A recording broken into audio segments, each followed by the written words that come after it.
बात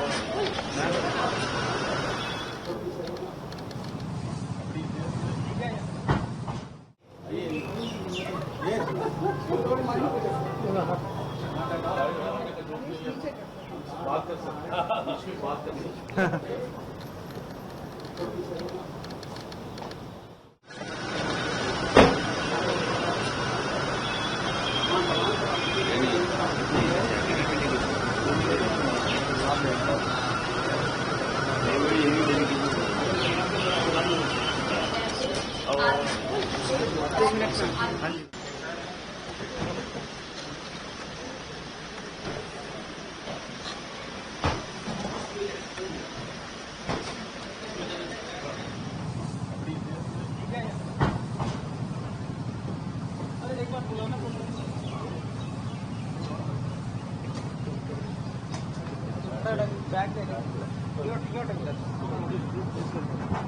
देखिए, एक सबसे बड़ा मुद्दा है कि दुनिया में प्रधानमंत्री 7 डेलीगेशन भेज रहे हैं। अभी हम लोग जा रहे हैं और हमारा delegation Japan, south Korea, Indonesia, Malaysia और सिंगापुर जा रहा है। सबसे बड़ा इशू है कि ये आतंकवाद जो है वो पाकिस्तान की स्टेट पॉलिसी है, इनके नकाब को उतारना। ये आतंकवाद कोई वहां से कोई 2-4 लोग ऐसे नहीं आते हैं, पूरा स्टेट उसको स्पॉन्सर करता है, पूरा थ्राइव करता है स्टेट के सपोर्ट से। इस बात को पूरे दुनिया में जाकर के बताना।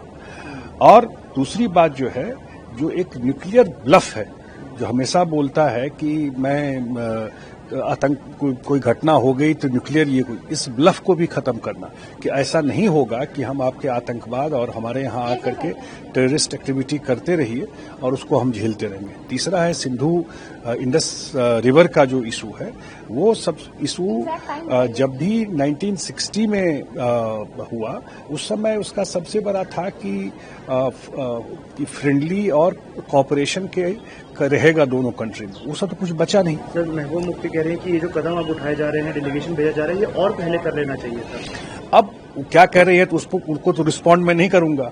कब करना चाहिए ये सरकार और तय करती है, कब कहाँ किसको भेजना चाहिए, और मेरे ख्याल से उसमें सरकार बेस्ट है जो डिसाइड करती है। सबसे बड़ी बात है प्रधानमंत्री जी ने और देश ने इस मुद्दा पर बिल्कुल एक है, अक्रॉस पार्टी लाइन सारे लोग इस डेलीगेशन में जा रहे हैं। और दुनिया को ये भी बताना कि इन सब मुद्दा पर पूरा का पूरा देश और हर एक पार्टी एक साथ खड़ी है। Yeah, our delegation is now leaving for Japan. As I have been always telling that this is a public diplomatic outreach to send across the message of India that the world have to unite against terrorism, and this is a high time that the countries need to rally with India in its concerns against terrorism. So we'll be having meetings, freewheeling discussions with the different sections of the people, state actors and also non-state actors, like say civil society, think tanks, media, academicians, ministers, parliament team, etc. We hope that we can convey the view of our nation. बिल्कुल हम expose करेंगे।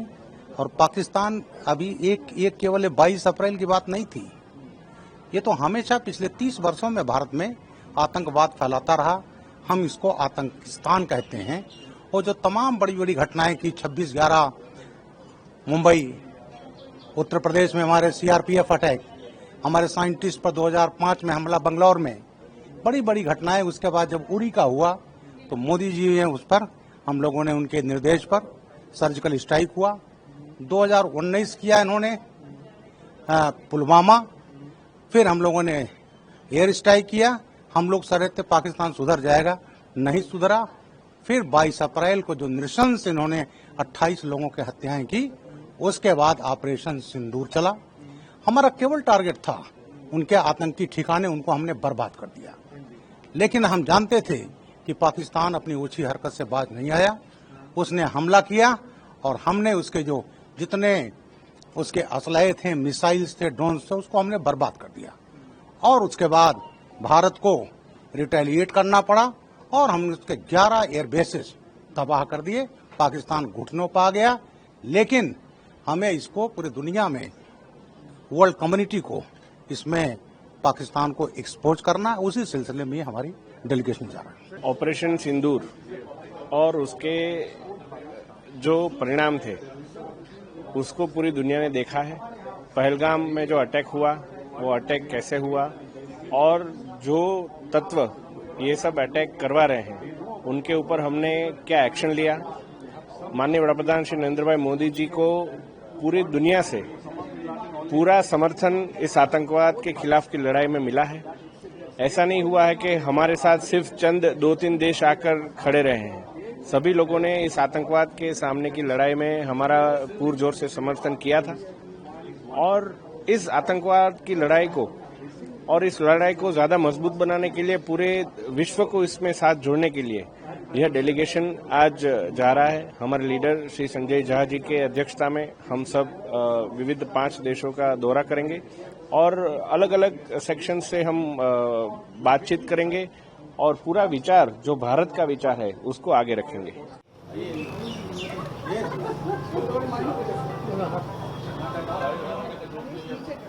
बात कर सकते हैं, बीच में बात कर सकते हैं।